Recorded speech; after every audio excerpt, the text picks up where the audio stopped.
Today is the 30th of August, 2014, and this is episode 140. This program is intended for informational and educational purposes only. Cryptocurrency is new, highly experimental, and we're not experts, just obsessed companions walking the road towards a more peer-to-peer future.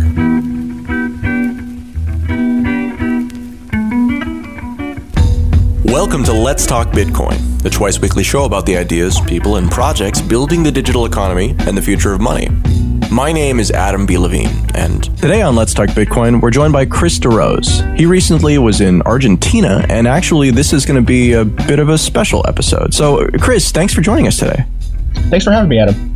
You contacted me about halfway through your trip to Argentina, and you were down there for Bitcoin Magazine writing some articles, yeah?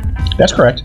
How did you find yourself in that role? Can you tell us a little bit about your background? I've been into Bitcoin for many years, and as of late, in the last year or two, I've been very active in the South Florida Bitcoin community. I'm an organizer for the South Florida Meetup Group, or the largest meetup group in the area. We have a chapter in Miami and a chapter in West Palm Beach. And as I've been more involved in the community here, Latin America has been more and more appealing to me in terms of my outreach. So I decided to go down to Argentina to do some reporting there on the new Bitcoin embassy that was opening up. And I was doing that with Bitcoin Magazine. And as I started to talk to people, I realized how big this thing really was. And I reached out to you because I felt like I had some content that maybe your listeners would appreciate. And that's how I ended up here. We appreciate that very much. I don't generally get down to Argentina too often. Where were you during your trip? How long were you there? So I was there for a little bit over a week, and I was right there in Buenos Aires. And most of that trip was spent exploring the area around the Bitcoin Embassy, the people of the Bitcoin Embassy, going to the Bitcoin meetups there. Everyone's been very welcoming down there. And for anybody listening to this show, I would highly encourage you to stop by and check out a meetup. They're very well organized. Bitcoin there is a little different than it is in the States. For us in the States, a lot of the focus is on the payment mechanism features in Bitcoin, certainly in regards to the startups that are active. Over there in Buenos Aires, due to the inflation problems and the lack of faith in their currency, Bitcoin is a little bit more pronounced in its store of value functions. So that's really neat to see. And I think it's important for people to start recognizing that there's a cultural difference right now between the two continents. On a recent episode, we had an interview with Richard Bose, who had gone to Kenya and a few parts of Africa with this sort of Bitcoin evangelism, let's change the world, save the world bug. And he came back actually kind of depressed, I would say. It was not a pleasant experience for him. He actually came back pretty disillusioned with the potential for Bitcoin to help in general because they had such problems there that any sort of long-term solution was not something that was going to work for this. There were difficulties with technology, and there were a lot of hurdles that he ran into in Africa that he was not expecting to run into. And I'm curious. It sounds like it's actually going better in Argentina. Well, I certainly haven't been to Kenya, though it is on my list. But things are definitely going much better than what you described in Buenos Aires and presumably the rest of Argentina. They're definitely a bit behind in the public perception, I would say, for the average person in what is Bitcoin and what does it do as it relates to the United States. But the people that are into it there are, I think, a little bit more organized. I think that the people who see what it is take the value a little bit more personally and a little bit more meaningfully even than we do. Certainly not you and I, or the people your podcast, but like the average person on the street. I think that there are a little bit more higher stakes games going on there in Argentina for the people that are involved. Penetration is pretty high. I think that they have the highest number of local Bitcoins exchangers. I can certainly say that based on what I saw, the exchangers there were very sophisticated. And then the Bitcoin accepting merchants are also very high on a per capita basis. They're moving ahead. I think that they may very well be the epicenter of Bitcoin at the rate they're going in terms of a on the streets sort of per capita usage. Are all of the usages basically person to person? You were talking about merchants there too, but are there companies like BitPay that are there enabling the sort of thing that BitPay does here, or is it just not even a concern there? BitPay is there, and BitPay has a slightly different proposition there than they do in the States. Here in the States, I think they like to focus more on the low overhead for their transaction fees. Over there in Buenos Aires, the payment terms are what they advertise. This was eye-opening for me as an American, but you have a whole lot of problems when your currency is inflating at rates of 10% per month. And one of them is with traditional credit card contracts, for which you're paid typically in a net 30 term. When the inflation goes as high as 10% in 30 days, a lot of your profit margin has been eroded now just by getting paid from your credit card vendor. So for BitPay over there, one of their bigger selling points is that they have a net 1 payment term. you'll get your fiat in the next day. In doing so, that helps a lot of vendors stave the effects of inflation, or certainly the store value functions there as well. So for the volatility that we may have with Bitcoin, it pales in comparison to the fiat inflation in a lot of these circumstances. That's the BitPay model there. But there are other companies. Bitpagos has a pretty unique model that you don't see in the States. Bitpago seems to be gaining a lot of traction as well. They're dealing with a lot of smaller companies, typically hotels, but tourist-oriented businesses. And what they do is process fiat, typically American dollar fiat, in the United States, and then compensate the hotels or the merchants in Buenos Aires in Bitcoin. And in doing so, they are able to displace a lot of the tax overhead from those transactions, which itself is a whole conversation, but there's a lot of them. So people, it sounds like, are using Bitcoin in Argentina because it's useful, because it's useful as money in their particular circumstance. Right. You know, at our meetings here, there's still a predominantly enthusiast turnout, and that's wonderful. But the fundamentals aren't as solid here, perhaps, as they are in Argentina. And not that they're not solid here. They have a crisis going on there in Argentina for which these are real solutions. And I see that in the streets visiting there. Speaking of the streets, you were telling me before the start of this interview about the street hawkers and about, you know, the calling out that was going on. In the past, played audio from Satoshi Square and from some of the originating events for that. And so in the background here, we're playing this street noise. What are we listening to? Cambio, dólar, euro, real, cambio, casa de cambio. So Buenos Aires is an unusual place for many reasons, and there's a lot of contradictions in the way that they run their policies. What you're listening to is the sophistication of the black market currency exchangers, who quite literally hang out in the tourist zones and yell out cambio, which means change. They're looking for people who need change. These street dealers will offer a much better rate, to the tune of 50% greater than the official rate.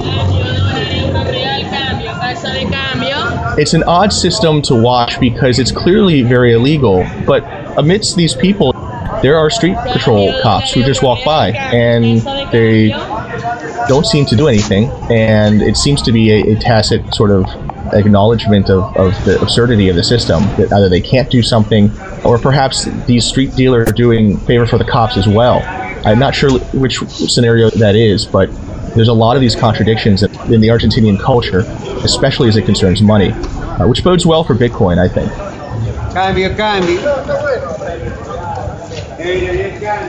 Did you see anybody using official rates? I mean, is that just like something where official rates are literally only used at official places? A lot of people use official rates. It's weird to watch because you're effectively trapped into these official rates, and everybody knows it. I spoke to an architect while I was there, and he runs a professional consulting company, which does business primarily in the United States. And he was complaining to me about how the taxes are levied against his work. He gets paid by American companies by credit card. They go through the central banking system. They use the unofficial rate of 8 pesos. And that's much lower, right, than the standard rate? This recording.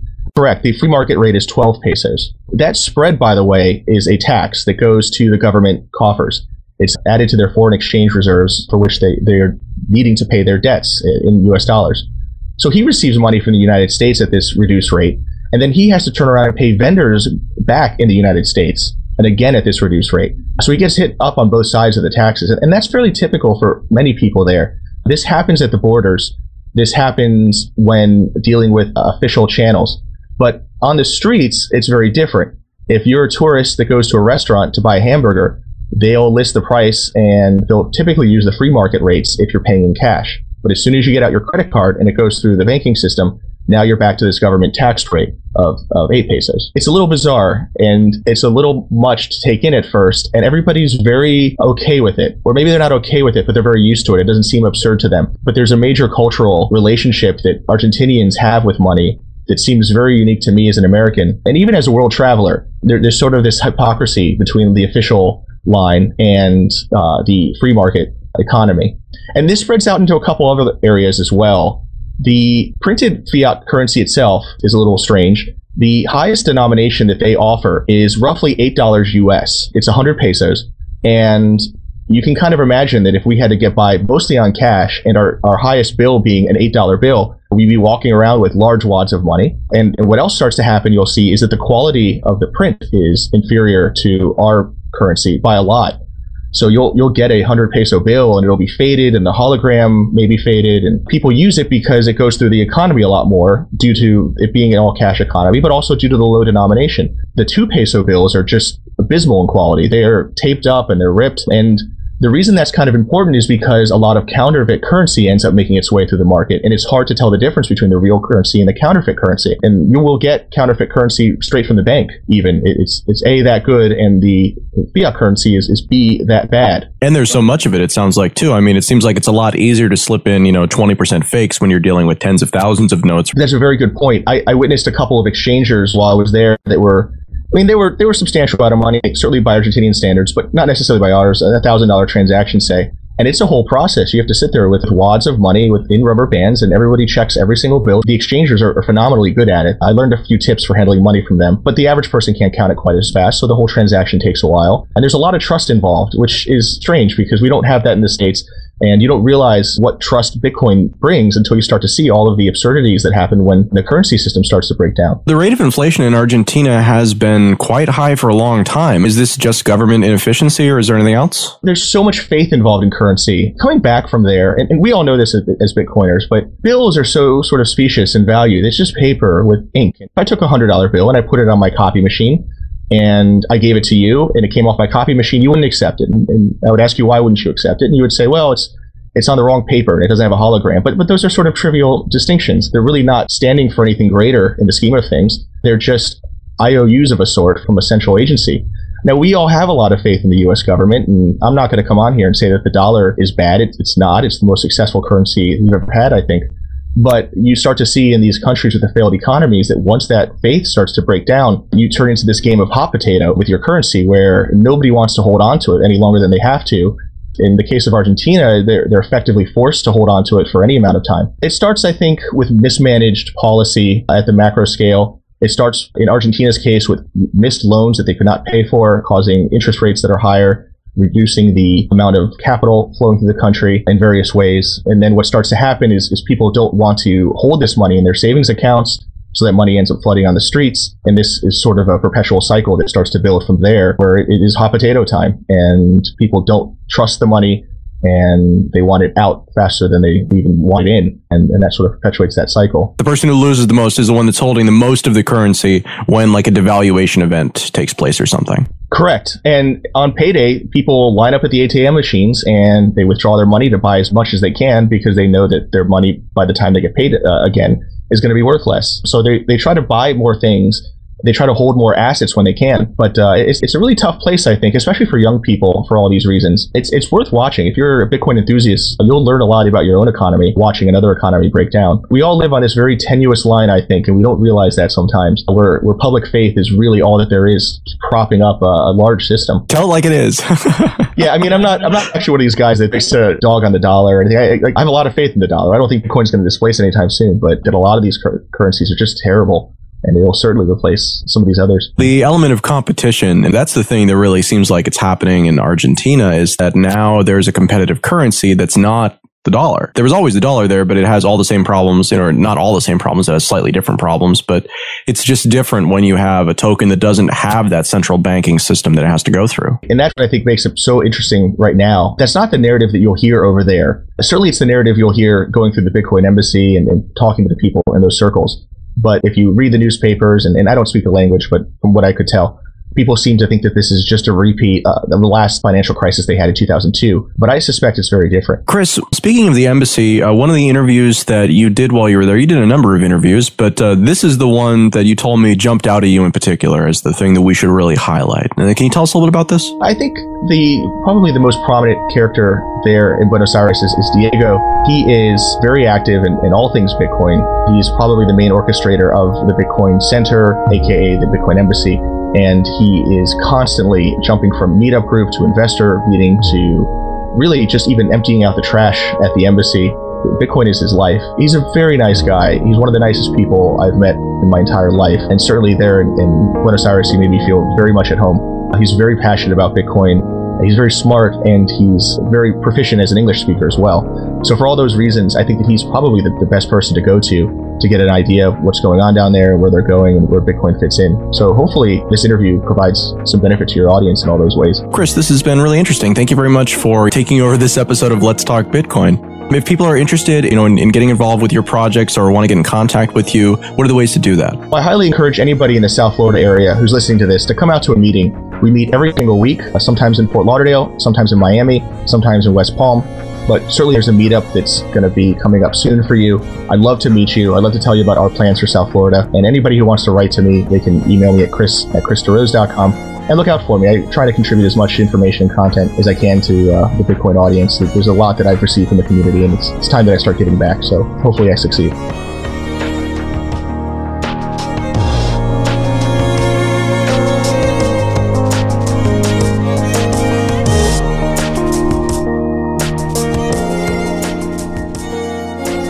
This episode is brought to you by CryptoKit.com and listeners like yourself. I've unplugged from the net through the end of August, and while sponsors have been great, it didn't happen for this trip. So if you enjoyed this episode, check out the show notes or head over to letstalkbitcoin.com to send us a tip in either Bitcoin or LTB coin. Today's magic word is travel. That's TRAVEL, travel. You've got until the 2nd of September to visit letstalkbitcoin.com and enter the magic word for your share of the listener rewards. And now, back to the show.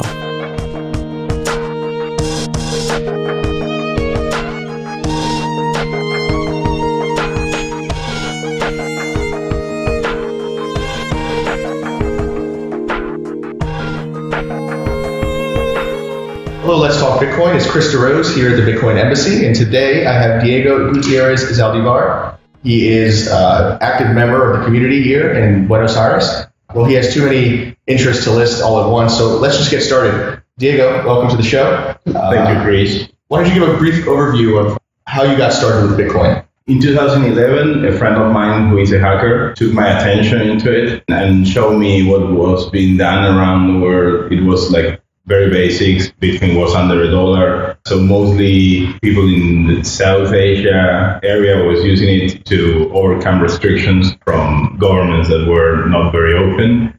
But then for me, it was more of a game than anything else. As many disruptive technologies, I didn't catch it right on. Almost a year after, Wences Casares brought my attention back to it.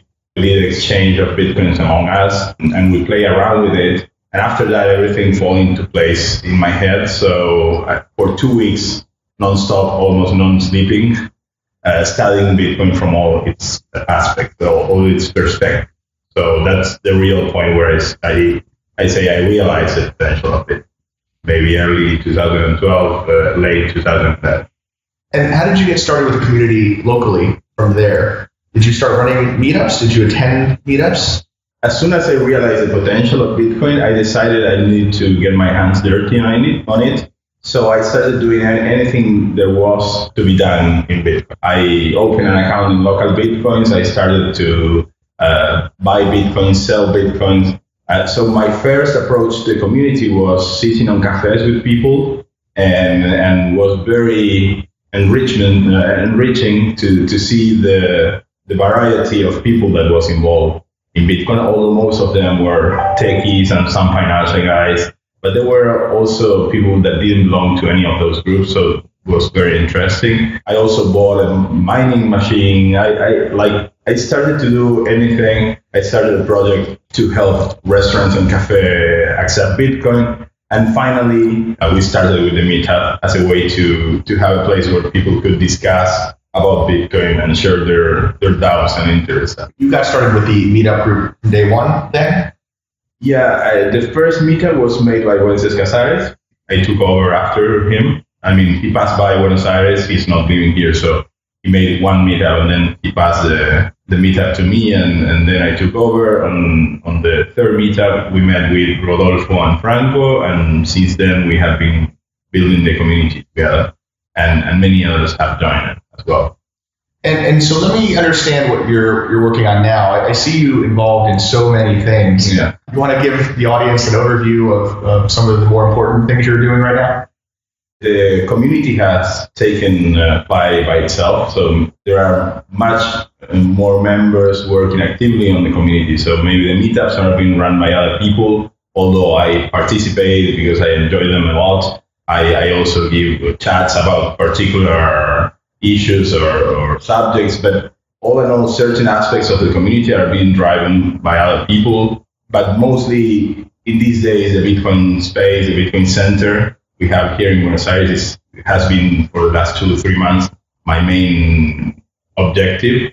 And I would say the other big aspect I'm working on is building a Latin American network of Bitcoin communities. We have already 10 countries that join that community. And I try to travel to Uruguay and Chile, and if I have the opportunity to other countries in Latin America to strengthen that community.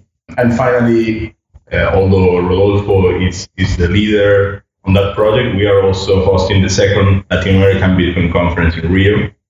So I would say those plus the interaction with the local authorities, our FinCEN that is called WIF, and the central bank and all the local authorities, all that together is my main occupations aside my business. How did the Bitcoin Center come to be? Whose idea was that, and how did that progress, and over how much time?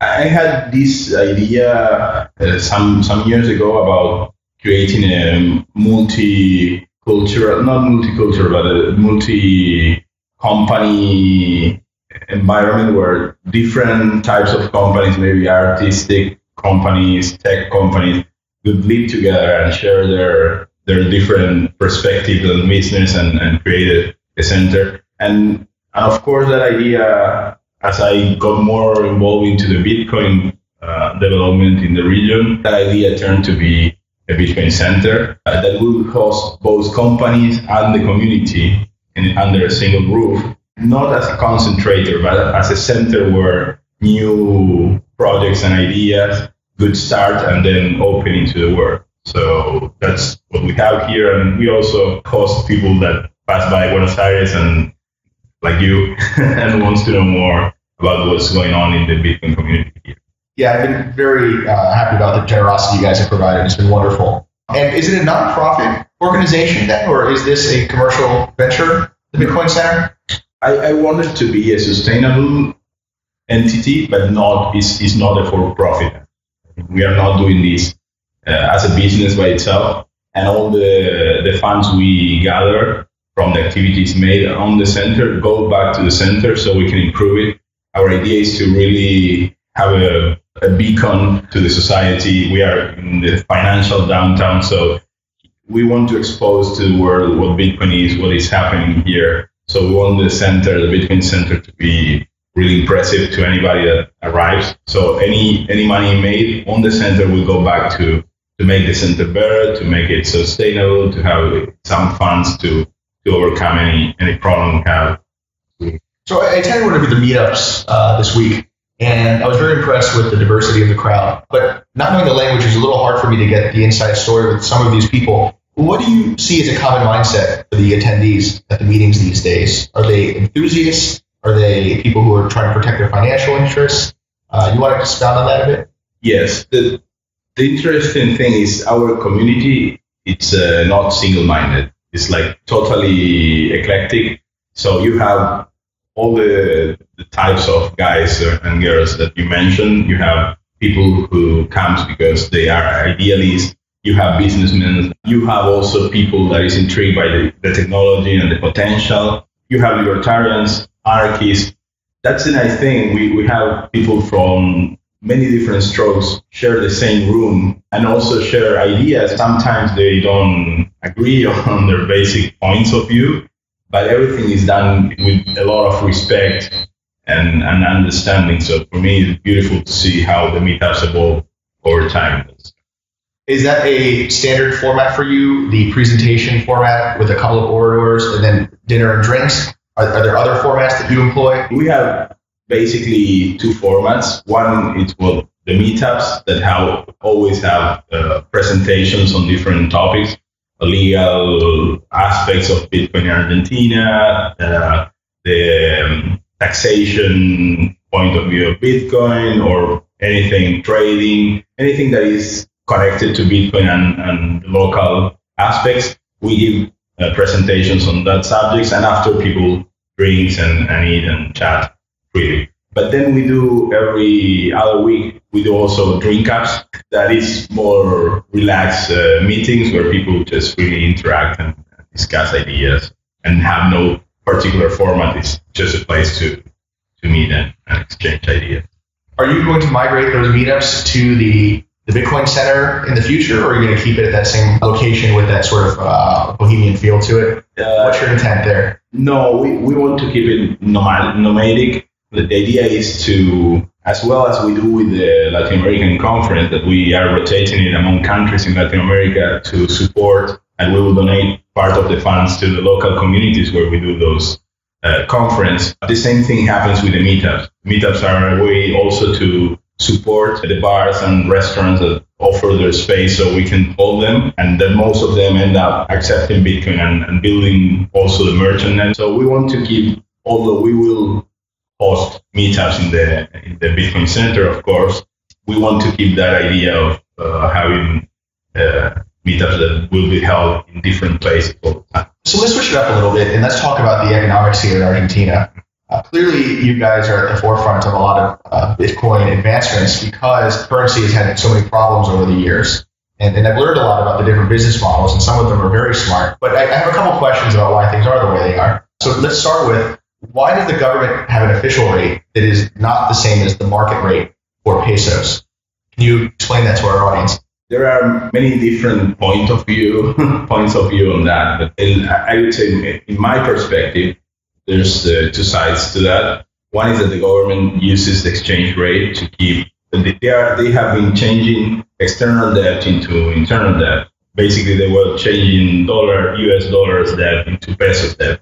So keeping the rate low between pesos and USDs help them make that conversion more profitable for them. Liquidifies the debt. That's one side of it. And then they profit a lot from the exports. Also having a lower exchange rate, they can profit from the exports taxation in a more profitable way. So I don't think on the lower scale, I mean on the day-to-day and how the citizenship uses US dollars or buys foreign currencies, what the government does doesn't make any impact. And that's the reason why the government allows these casas de cambios and parallel markets to exist, and they don't really fight the existence of this blue market, as we call it, this black market for foreign exchange. So if I understand, then you would suggest that the difference perhaps between the market rate and the official rate, which currently is roughly 4 pesos, I believe, which is, yes, what is that, almost, I haven't calculated, almost 50% more. Yes. Right. So the government is then taking that as a form of taxation and adding it to its foreign currency reserves? Yeah, that would be a way to put it. Okay. Do you think the average citizen sees it in those terms, or do you think that they don't develop that thought? No. People maybe stops at the idea of being in control and that's it. They don't see further, but there's clearly an agenda why to do that. Because for the government, releasing the US dollar currency exchange would be easier in terms of not having another political front fight with the media and the position. But there's clearly an agenda, and the government recently loosened the exchange a little, and I think they will do that in steps over time. They will gradually make both the official and the blue dollar price come together. Do you know how they calculate the blue dollar rate exactly? Do you know what that process is about? I don't know the specifics. I think it has to do with the flow of money between Sebastián Serrano has a better idea of that, but there is something related to the flow of money between the inflow and the outflow. Okay, just for the audience, the blue rate is the exchange set by essentially the market, it would seem. And it is calculated every day and it is published in the local papers. It's a bit of a black box, though, I think, as to exactly how they get that number. Yeah, I can give you more information on that. There is a calculation on how they do it. And then you have what is called contado con liqui, that is basically selling actions on the exchange in the US. And the price of the contado con liqui, it's a sanctioned way of getting dollars almost at the blue rate. There is also one way of assessing the price. And how is the official rate calculated? Is that a black box that the Treasury Yes. When was the last time they adjusted that? Do you know? Well, that was early this year. That's why we have like a peak in inflation. They basically because they make like a steep adjustment to the official book. I see. So that was a big increase. Yes. What is the society? What is the word like on the street? Do you see more people at your meetings when that rate changes? Do people care that much? Is it a major problem? Of course. At the beginning, that creates a lot of uncertainty because they don't know if that will create a run or if things will stabilize. So people in the first 1, 2, maybe 3 weeks, it's expecting they are looking forward where the things are going. After that, everything goes down. That's something that I explain a lot to people from the outside because they say how you can live with 30% inflation every year. And in Argentina, as long as it's 30% every year and you know how much inflation you will have, you accommodate your businesses and everything to that. Like you say, okay, your customers live in the same situation, so you tell them every 4 months we will adjust 10%. And everybody's okay with that because they do the same thing. People adapt to it. Do you see that the dollar is typically the anchor by which the rates are measured? Or is the euro typically cited down here? What do you see in that respect? Argentinians have used the dollar to protect their wealth for many, many years now. Their mindset, all things are measured in dollars mostly. That's something the government has tried to change, pushing, for example, the valuation of the properties, the real estate properties into pesos instead of US dollars, because until recently, all the properties were measured in US dollars. So they are trying to overcome that cultural way of thinking in things in terms of dollars. But people still use dollar to protect their wealth. Is it easier, do you think, for the average citizen to buy Bitcoin or to buy dollars, given that they have pesos? For sure, it's easier to buy dollars because all the processes to buy dollars are in place and are known to everybody, from the businessman to the regular guy, regular Joe. So clearly, if people want to jump over the blockade, the government creates some currency exchanges, uses dollar. Although Bitcoin is an option, but I don't think the reason people goes to Bitcoin is because they are trying to overcome the government restrictions.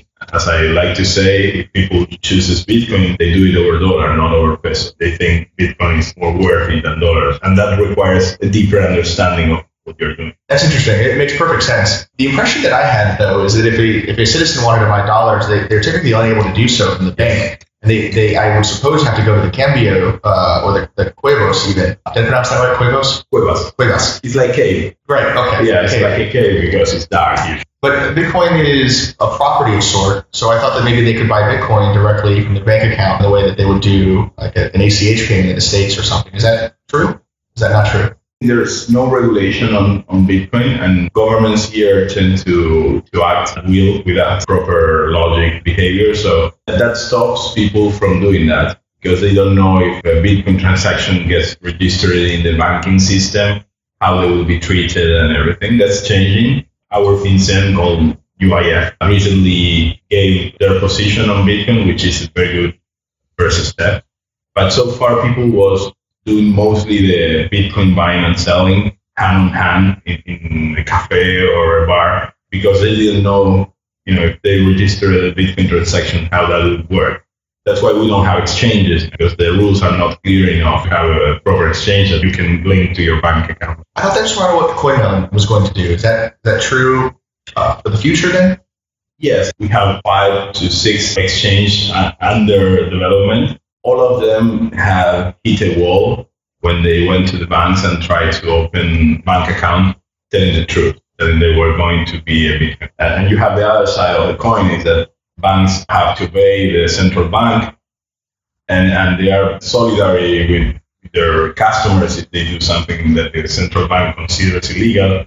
So banks are not willing to take the risk to open an account for a Bitcoin exchange at this point, because they don't know what the risk is. That's what is stopping mainly the exchange development here. But there are many projects that are willing to do so, and that they want to do it following the rules and doing everything properly. So let's talk a little bit about the exchanges that exist for dollar, because it's this strange system here where you can go into the tourist districts, and it seems like the tourists are used to get dollars into the economy. These people are pretty open about buying them from the tourists. Must be illegal, but at the same time, I see policemen walking by the exchangers without much care. Is it a system by which the tourists feed into that economy, and then that economy turns around and gives savings to Argentinians? Is that roughly what's going on there? Well, as I said, the government doesn't pursue, the fulfillment of the law or the enforcement of the law strictly as they should. They allow that exchange on personal level, not on the institutional level, but yes, on the people level. They allow people to go there and tourists to sell their dollars and get pesos, and the other way around to an Argentinian to get dollars and pay with pesos. So there is this informal network that is working and has been working for many years now. It's not something recent, and it's in the open. So if the government would really like to shut it down, they totally could. Not that the network is so difficult to detect or to close down. They don't do it because, as I said, their objectives with these currency exchange controls doesn't relate directly to what the regular Joe is doing, relate more to a macroeconomic level, how they want to control the flow and outflow of dollar. Is it a fair assessment to suggest in Bitcoin terms that the peso is failing as a store of value, but is succeeding as a payment mechanism? Well, yes, I agree with that. Peso as a store of value has no value. I give the example, some people buy cars in installments because the installments are interest-free. So at the end, buying the car ends up being an investment. Even we know buying a car is not an investment, but it ends up being an investment if you compare that to keeping the peso. So it's better to pay installments for a car than get the car and sell it at the future price than saving the peso. And people here is doing all those sorts of things all the time. They are looking for different ways to protect their wealth, even from an outsider perspective. It seems like a lot of the businesses that are very successful here off the bat, BitPagos perhaps and BitPay, their market niche is to protect the store of value and facilitate the mechanism through pesos on at least one end of the transaction. Is that fairly consistent? Yes. One thing is that the currency exchange controls brought some very bad situations for the tourist industry because, for example, if you want to make a reservation in a hotel, you have no means of payment that was valid from abroad. So you couldn't reserve the hotel room beforehand. So they cut the inflow of money from the outside for very simple things like reserving a hotel room. And BitPagos and the systems that use Bitcoin instead brought a solution because a hotel could receive the reservation in Bitcoins, hold the reservation until the customer arrived, and then decide if the customer wants Bitcoin back and pay dollars or they would change the Bitcoins into dollars and finish the transaction that way. They really are solving a problem for the industry. So I agree with you. People see it as a way to protect their wealth and also, or to treasure it, and also to solve merchant problems. For a tourist who comes to Buenos Aires and has Bitcoin and needs some local fiat, what would you recommend that they do? Well, I'm a little bit biased. I would say Bitcoin is a great way to travel. Maybe if you go to the countryside, not every city or town will have Bitcoin exchangers. But if you want to come to Buenos Aires, that's an excellent way to travel. If you go to Chile or Santiago, the same thing happens. If you go to the main cities in Latin America, you will always find somebody willing to buy your Bitcoins. You will know nice people. Also, it's interesting point of view that will be willing to exchange their point of view on local society and so on. So it's a plus. It's not only a way of bringing your money, but also to know how the culture works and get an insight. Right, so would you recommend local Bitcoins then for such a tourist to find an exchanger in advance? Are there better ways for the tourist to come and exchange? Well, in Argentina, we have our own local Bitcoins called Conecta Bitcoins. And in Chile, you have Yacuy. There are options in Latin America different, but local Bitcoins would be the first step. And these rates are based primarily off of blue dollar rate, essentially? Yes. That's the other important thing. Tourists were being paid the official rate for the dollars, so they end up paying, as you say, maybe 50% plus on everything because they had a bad exchange rate. With Bitcoin, you will get the blue rate, and usually we use it out here as a reference exchange. In Argentina, I created mercado-bitcoin.com.ar for that purpose. So you can go there and see right on the spot what's the price of a Bitcoin in pesos. close. Are there plans that you know of to open up ATMs for tourists in any way, even if it's at the official rates or anything like that? Is that being worked on? There is one BTM, one ATM, Bitcoin ATM here, and there's one in progress in Montevideo. So I think we soon will see more of those nice machines spreading around America. There's one in Rio as well. Slowly but steady, they are appearing. And another thing that is kind of unusual to me as a tourist is that the largest denomination bill that you have is underneath $10 US. And so I walk around with a very large stack of paper. It feels nice to be some kind of wealthy maybe in those terms, but why don't they print larger bills? Why is it such a small denomination? That's a big problem because it's getting more difficult to carry all that cash as of bills. I recall the Germans after the war, they needed like a little cart to buy bread. I think we are approaching that situation. I think creating bigger bills would mean to accept inflation. That's mostly the reason why they are not printing bigger bills. They are stacking with the 100 pesos. Also with the bills, I've noticed that the condition of the paper is not that good. Certainly in the case of the 2 peso, but even in the 100 pesos, it's kind of a little ratty. And I've seen counterfeits from day one. Do you think the Treasury is having a problem recirculating money, perhaps, and that's why, or why is that? That's one of the problems, and we have a big corruption case lately because the in charge of printing the pesos made a very low quality print of the latest bills. It's not even that the paper is bad, but you see printing flaws. So you see numbers that are run on the side and different mistakes. So even the legal ones are difficult to tell from the fake ones. That's a big problem. So yes, that's mostly due to incompetence. That to me, anyway, paper money looks like toy money every day.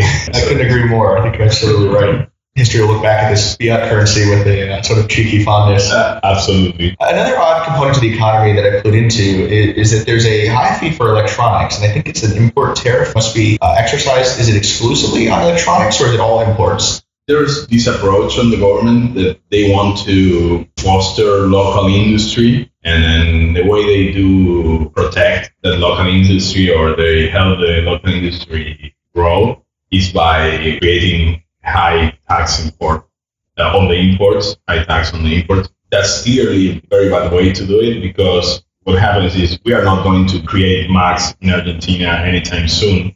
So what happens is that electronics, and especially computers or tablets, are being very difficult to access for young kids or people who doesn't have a good income. So at the end, from my perspective, in the electronic field, they are doing is making the digital divide even worse. So very bad approach. Does that make it hard, do you think, to run a startup that's such a technology-oriented company here? Do you think that really hurts you guys? Well, it makes it much more expensive in terms of the relative income power of the entrepreneur. Because in the US, a guy that works at the McDonald's can easily afford having a notebook. And here, a guy that maybe is finishing the university, it's not in a position where he can buy 3 or 4 of its basic salary. And that would extend to cell phones as well, I would suggest. Yes. Is that what you've seen too, that perhaps the cell phone adoption is a bit older than the technology maybe in the States, or lower, or do you think that's an exception? There's an exception there because there's something like a trendy factor to the cell phone adoption. So people, even if it's very hard, they get in debt to have a good or the latest phone. So in things that are within the range of what people can spend with their basic salary, they don't care if they get in debt. They do it anyway. But I think the adoption would be much higher if they were more accessible. Okay, well, that's encouraging. I see a lot of credit card logos in the windows of shops, more than even I would see in the States. But then when I go into the store, they don't necessarily take credit cards. What do you think's going on with that? Is it they have a higher rate to pay for international customers? Yeah, credit cards here function terribly. They charge maybe 6% per transaction, and they pay the merchants sometimes months later. So for a merchant with 2% per month inflation, not having that needs the money flow to keep going, not having their cash right away, it's really a problem. So some merchants, you will see that even they have the stickers on the screens. At certain points, they have another board saying we don't accept credit cards. People, depending on their situation with their cash flow, they will decide not to accept credit cards because they are inefficient and they are expensive. And I see that as a big opportunity in the region because other countries share the same problems that we have to help merchants. So do you think that the bad experience that they've had with existing payment systems makes them pessimistic about Bitcoin? Or do you think it's the opposite, that they understand this is very different? The main problem with Bitcoin is understanding it. They don't see it in the same light as a credit card. But it takes some time for them to get accustomed to it and feel comfortable. And sometimes the mobile networks are very bad here. So that goes against a good user experience. So those things are maybe the lack of a good mobile network and internet is not used yet, the cafes and the rest for merchants. But as long as those things get solved, I think Bitcoin will become very, very strong. I've had positive experiences with the internet on my roaming plan as well as in cafes thus far, at least in Buenos Aires. Do you think about the standard that I would see throughout South America? Or do you think that you're exceptional or do you think you're underdeveloped? I think Buenos Aires is kind of a little bit above the line with respect. As I said, I traveled to Chile, and for me to get a good roaming wireless connection is difficult. At least I went to Montevideo recently, and the same thing happened. And for me, it's so weird because I think how a society can thrive these days. Internet connection is like something that should be everywhere because it makes the business every aspect. Bitcoin supports bonds through NFC now. Mm-hmm. So I think that if the internet connection is available at the point of sale terminal, that it wouldn't necessarily matter if the phone is roaming if the interfaces were developed. Do you know of anybody who's trying to do that solution here? I just saw the mobile wallets, but I didn't see anybody. I think one of the projects is already trying to work with it. There's nothing working. And that kind of relates to another thing that I've noticed is that the point of sale terminals here are often computers. Yes. They're not like they are in the States where they're embedded systems. Often even a Windows machine running an application with a mouse and a keyboard. Do you know, is there one provider of these systems, or are there hundreds of these? No, it's like merchants get their system by themselves. Maybe they have their friendly tech guy they use for their home computer, and that same guy is the one that installs the computer in the merchant point of sale. So there's no standardized embedded system for merchants here. If you go to the shopping malls, maybe you will see more robust solution. But in regular cafes and restaurants, do you think they do that because it helps them stay off the grid a little bit more and process their cash with more privacy? Or do you think it's more of a technological convenience? Yes, most of the merchants are not maybe technology proficient. So they just bring to their businesses what they know. Some of them are using tablets as well. So that's kind of uneven. It's not that you see a single solution. Like anybody uses what they have in hand. Going forward, what do you think the economic segment is going to adopt Bitcoin first here? Is it going to be the tourist industries, and is it going to reflect the Cambio type stuff, or do you think you'll see it more for resident-to-resident transactions? I think in Latin America in general, there's a huge opportunity for remittances. When people think about remittances, they think in international remittances. I mean, first world countries sending money to Latin America, but it's a huge flow of remittances inside Latin America. So you have a lot of people working in Argentina sending money to Paraguay or Bolivia. A lot of people in Chile sending money to Peru and Bolivia. So I think the remittances business will be one where Bitcoin can thrive. The other one, as I said, is as a payment method.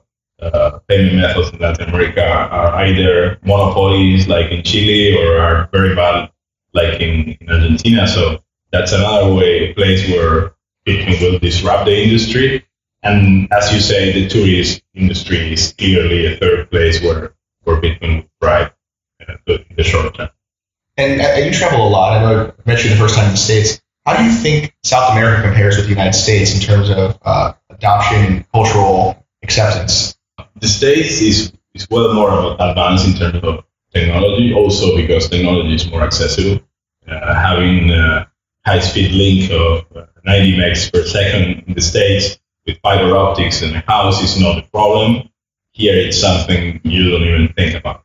Maybe 10, 30 megs is the top you will get for a business. And common people won't get something like that symmetrically. So I think the States is very advanced in that sense. But in Latin America, population is very aware of what macroeconomics do in their lives because governments are tweaking and changing the game all the time. So in that sense, I think Latin America has some advantage to what the US has in terms of cultural understanding of how macroeconomics impact their lives and how Bitcoin offers a solution to that manipulation. I think we'll see. We'll see what happens. I think in the States, Bitcoin business will thrive and grow faster than in Latin America. And in Latin America, we might see grassroots movements, starting and thriving faster. I think that's a very fair analogy. I think the grassroots movement is perhaps even more sophisticated here, but the corporate culture exactly is a little bit more sophisticated in the States. That's my perspective of that. You were here in Argentina during the 90s when we had the original .com booms in the United States. Yeah. What was the progression here relative to the United States? Were you in a position to measure those two, and were they neck and neck, or was it delayed here? I think we were almost neck and neck. I started out, I was part of the web revolution back in the 90s, and I was starting the first websites for the main newspaper here called Clarín.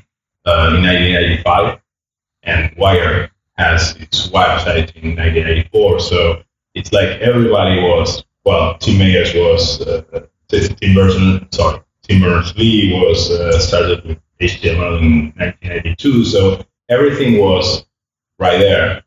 But again, Argentina was an exception, was not the rule in Latin America. Argentina, in that sense, always pushed technology adoption, and you can see that in that most of the big Latin American web companies like Mercado Libre, that eBay owns part of it, or Boomerang, or different types of web companies started in it, and then they grow and expand in the whole region. But most of the more significant companies in Latin America are started in Despegar, tourist area, that are example. So I don't think Argentina is behind. As we discussed it earlier, access to technology is much harder. So we are kind of the underdog in that sense. But the human potential is there. So what do you think is holding back the average citizen right now from being more involved in the economy? Do you think it's just a public perception that means marketing? Do you think it's government support? What do you think would help the most right now? I think, in my perspective, government support would be very important. And also to streamline the bureaucracy. Setting up a company in Argentina takes 3 months at least. Setting up the company plus the bank account and everything. And everything is so cumbersome and alien to a guy that is maybe a first time start entrepreneur, a young guy, 20 some years, that never had a relationship with the bank or with the state. So everything is so difficult for entrepreneurs that I think streamlining that process alone would make a huge change in society.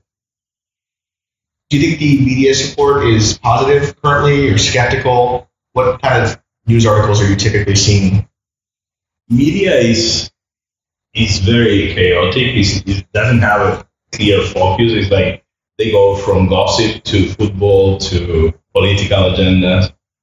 That's a problem. I think in Argentina we don't have like a long-term plan as a nation, like saying, okay, where we want to be in 20 years, and let's all put our energy to get into that place. That lack of clear vision and mission for the country, that doesn't help. I don't know if it goes against it, but it clearly doesn't help. So if you were to ask, say, 10 random people on the street, their citizens, what they think of Bitcoin, what percentage would say, what are you talking about? What percentage would say, no way? And what percentage would say, that's pretty cool?